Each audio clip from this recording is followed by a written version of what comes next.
السلام علیکم ورحمۃ اللہ تعالی وبرکاتہ۔ شب برات کے موقع پر ہماری عوام میں کثرت کے ساتھ نفلی نمازیں ادا کی جاتی ہیں۔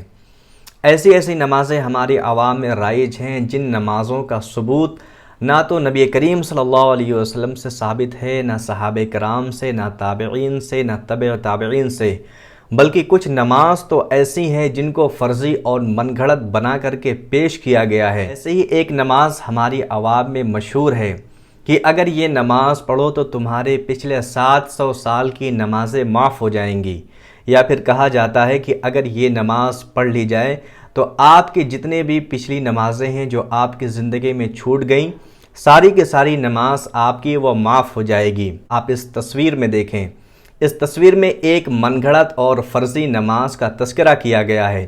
اس میں کوئی جناب ہے تبارک حسین صاحب جو یہ لکھتے ہیں کہ اگر آپ یہ نماز ادا کر لیں جس میں سورہ فاتحہ کے بعد 4 رکعت کی یہ نماز ہے کہ سورہ فاتحہ کے بعد آپ 7 مرتبہ آیت الکرسی اور 15 مرتبہ آپ سورہ کوثر پڑھیں گے تو آپ کی پچھلی 700 سال کی نمازیں معاف ہو جائیں گی، نعوذ باللہ۔ یہ نماز شب برات میں پڑھنے کے لیے کہی جاتی ہے کہ اس نماز کے پڑھنے سے ایسا معاملہ ہوگا کہ آپ کی زندگی کی ساری نمازیں معاف ہو جائیں گی۔ کچھ لوگ مختلف صورتیں بتاتے ہیں اور یہی نماز لوگ کہتے ہیں کہ رمضان شریف میں جو آخری جمعہ آتا ہے جمعۃ الوداع میں پڑھی جائے تب بھی پچھلے زندگی کے ساری نمازیں معاف ہو جاتی ہیں۔ ایسا میسج بالکل فرضی ہے، ایسی کوئی بھی نماز نہیں ہے کہ جس نماز کے پڑھنے سے پچھلی ساری نمازیں معاف ہو جائیں۔ جس انسان کی پچھلی نماز چھوٹی ہو، چاہے 1 وقت کی ہو، چاہے 50 سال کی ہو، اس نماز کے پڑھنے سے، ادا کرنے سے ہی وہ نماز معاف ہوگی، ورنہ وہ نماز آپ کے ذمے میں باقی رہے گی۔ اللہ تعالیٰ اس پر آپ سے سوال فرمائے گا اور اس نماز کے نہ ادا کرنے پر اللہ تعالیٰ عذاب بھی فرمائے گا اور جہنم میں داخل فرمائے گا۔ اس لیے جو نمازیں قضا رہ گئی ہیں وہ فقط ادا کرنے سے ہی ادا ہوگی۔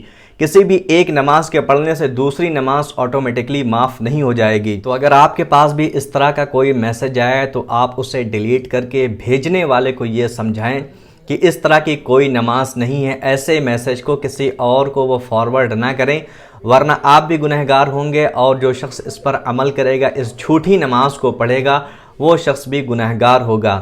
اور اسی طرح جو لوگ کثرت کے ساتھ نفل نمازیں شب برات میں ادا کرتے ہیں ان کو یہ چاہیے کہ نفل نماز کے بجائے وہ اپنی قضائے عمری پڑھیں، یعنی ان کی پچھلی زندگی کی جو نمازیں چھوٹی ہوئی ہوں ان نمازوں کو وہ ادا کرے۔ کہ حضرت علی رضی اللہ تعالی عنہ سے مروی ہے کہ نبی مکرم صلی اللہ تعالی علیہ وسلم نے ارشاد فرمایا کہ جس شخص کے ذمے میں فرض نمازیں باقی ہوں، اس کی پچھلی نمازیں فرض چھوٹی ہوئی ہوں تو نفل نمازیں اس کی قبول نہیں ہوں گی۔